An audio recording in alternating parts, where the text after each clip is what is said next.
Hello students, कैसे हैं आप सब। Welcome once again here.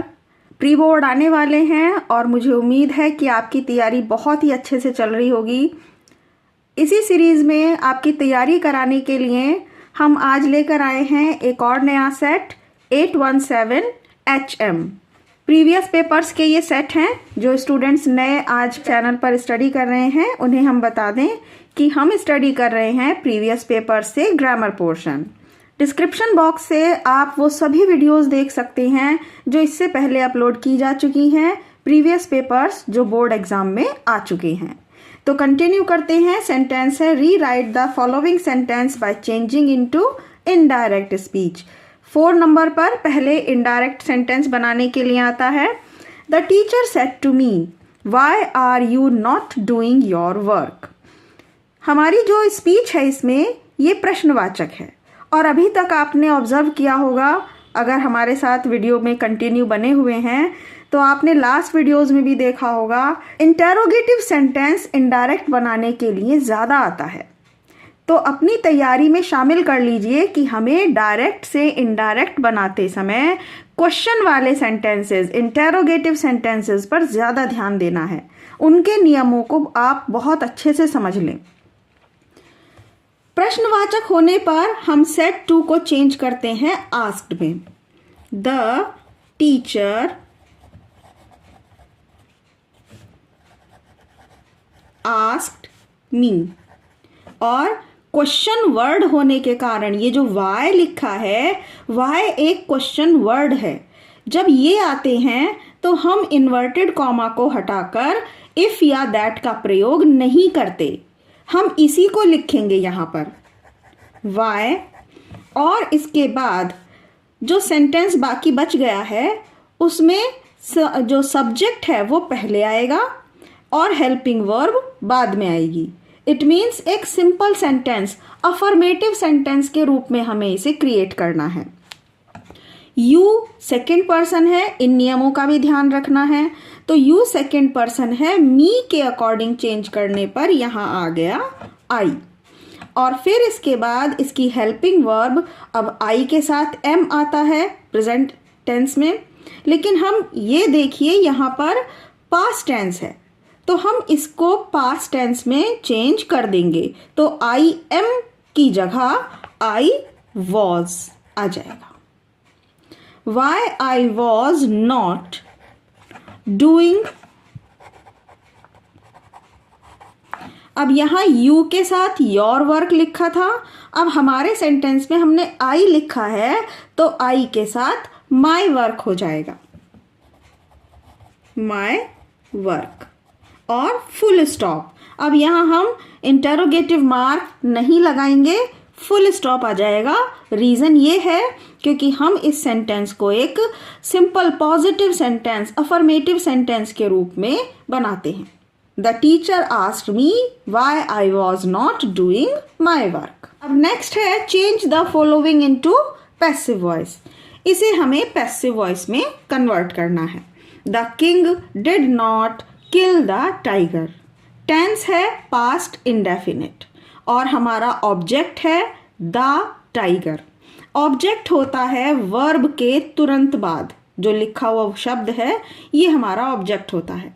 तो द टाइगर को स्टार्टिंग में लिखेंगे, द टाइगर डिड नॉट, ये पास्ट इंडेफिनिट है। पैसिव वॉइस बनाते समय पास्ट इंडेफिनिट को हम वॉज या वर में चेंज करते हैं। तो the tiger was not, verb की हमेशा थर्ड फॉर्म आती है, किल्ड बाय द किंग। इस तरह से ये बन गया हमारा पैसिव वॉइस। नेक्स्ट है पंक्चुएट द फॉलोइंग। पंक्चुएट का मतलब है हमें punctuation mark, capital letter, inverted comma, comma, full stop और क्वेश्चन मार्क अगर ज़रूरत है तो इन सभी चिन्हों को हमें इस सेंटेंस में लिखना है, दर्शाना है। अब हमारा सेंटेंस एक बार पढ़कर ध्यान दीजिएगा। रमेश सेड टू मोहन, रमेश ने मोहन से कहा, तो जो वो बात कह रहा है वो यहाँ से स्टार्ट हो रही है, तो यहाँ पर हम कॉमा, इन्वर्टेड कॉमा का प्रयोग करेंगे। Are you not going to play today. और ये भी देखिए कि जब ये बात स्टार्ट हो रही है तो ये प्रश्नवाचक है। आर हेल्पिंग वर्ब स्टार्टिंग में आ रही है तो इसका मतलब ये प्रश्न पूछा जा रहा है, क्या तुम नहीं जा रहे हो खेलने आज। तो इन सब बातों का ध्यान रखते हुए अब हम कैसे लिखेंगे। सबसे पहले रमेश का आर कैपिटल, क्योंकि नाम का पहला अक्षर कैपिटल आता है। Ramesh said to. और पंक्चुएशन करते समय मैंने हमेशा बताया है कि अगर सेंटेंस में ये सेड टू शब्द आया हो तो इसका मतलब उसमें कॉमा और इन्वर्टेड कॉमा का प्रयोग हमें ज़रूर करना है।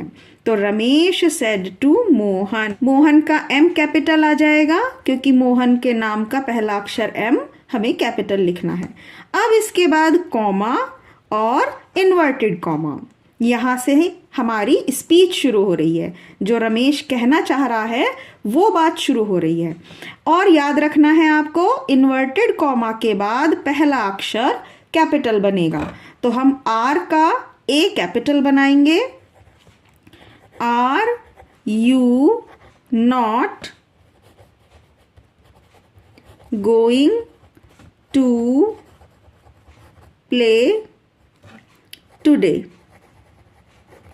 ये सेंटेंस हमारा पूरा हुआ। इन्वर्टेड कॉमा और उसके नीचे पहले हम क्वेश्चन मार्क लगा देंगे, क्वेश्चन मार्क आ जाएगा और ऊपर इन्वर्टेड कॉमा क्लोज। इस तरह से ये पंक्चुएशन कंप्लीट हुई। आगे ट्रांसलेशन का क्वेश्चन सॉल्व करने से पहले स्टूडेंट्स आपसे रिक्वेस्ट है कि अगर आपने अभी तक वीडियो को लाइक नहीं किया है तो प्लीज़ वीडियो को लाइक कर दीजिएगा। और अगर चैनल पर फर्स्ट टाइम है, हमारे साथ पहली बार स्टडी कर रहे हैं, तो चैनल को सब्सक्राइब करना नहीं भूलिएगा। और अब आता है ग्रामर में ट्रांसलेशन वाला question. Translate the following into English. मैं कल अपने माता पिता के साथ बाजार जा रहा था। टेंस है कॉन्टिन्यूअस पास्ट में। पास्ट कॉन्टिन्यूअस, इसका मतलब वॉज वर्ब के साथ हम आईएनजी का प्रयोग करेंगे वर्ब में। मैं जा रहा था, I was going. I was going, मैं जा रहा था। कहाँ जा रहा था? बाजार। तो गोइंग टू मार्केट। किसके साथ जा रहा था? अपने माता पिता के साथ। तो विद माय पेरेंट्स। माता पिता के लिए यहाँ मदर एंड फादर ना लिखकर आप लिखिएगा माय पेरेंट्स। रह गया है एक शब्द कल। कल यानी कि बीता हुआ कल, तो ये है yesterday। I was going to market with my parents yesterday। Full stop. रास्ते में मेरा एक घनिष्ठ मित्र मिला। रास्ते में, ऑन द वे। तो ऑन द वे हम स्टार्टिंग में भी लिख सकते हैं और सेंटेंस के लास्ट में भी लिख सकते हैं। जैसे अगर हम यहाँ से स्टार्ट करें कि मेरा एक घनिष्ठ मित्र मिला, अब किसे मिला? मुझे मिला। तो यहाँ लिखा नहीं है कहीं भी, हम इसे अपने अनुसार हम लिख सकते हैं। आई मैट माई, एक घनिष्ठ मित्र, I met my close friend.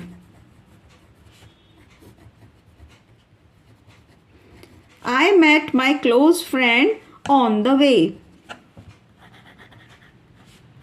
In the way नहीं आएगा क्योंकि रास्ते में, भले ही यहाँ इन में मतलब इन लिखा हो, में का मतलब इन हो जनरली, लेकिन यहाँ रास्ते में ना इन नहीं आएगा। रास्ते पर चलते हुए मिला तो on the way.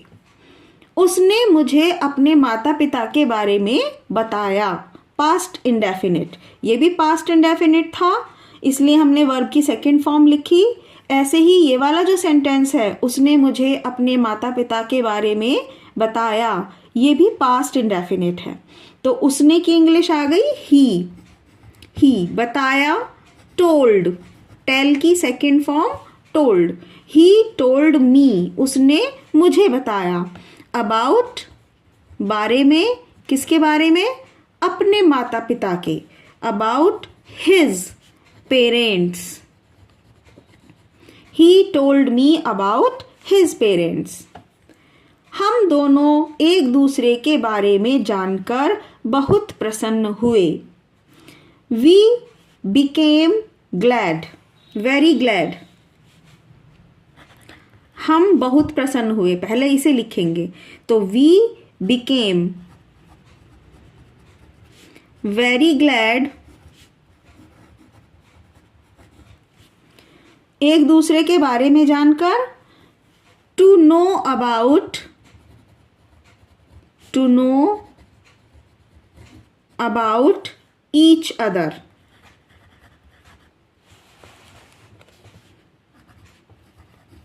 To know about each other. To know का मतलब जानना, अबाउट बारे में, ईच अदर एक दूसरे के। और वर्ब की फर्स्ट फॉर्म से पहले हम यहाँ टू का प्रयोग करते हैं। टू आ जाता है तो हम आईएनजी नहीं लगाते वर्ब में, टू के साथ हमेशा वर्ब की फर्स्ट फॉर्म लिखी जाती है। तो to know about each other, we became very glad to know about each other. तो स्टूडेंट्स, यहाँ ये फिनिश होती है ट्रांसलेशन। आई होप आपको ये क्वेश्चंस बहुत अच्छे से समझ में आए होंगे। ग्रामर का पोर्शन अब इतना मुश्किल नहीं लग रहा होगा। और अगर आपने मिस कर दिया है तो और वीडियोस को देखिएगा, डिस्क्रिप्शन बॉक्स से प्लेलिस्ट है। तो प्रीवियस पेपर्स 2023 और 24 के आप ग्रामर पोर्शन को स्टडी करेंगे तो ग्रामर पोर्शन बहुत इजी हो जाएगा आपके लिए। आपको मोस्ट इम्पॉर्टेंट क्वेश्चंस के द्वारा ये सारे टर्म्स समझ में आ जाएंगे। तो एक बार ज़रूर देखिएगा। मिलते हैं नेक्स्ट वीडियो में।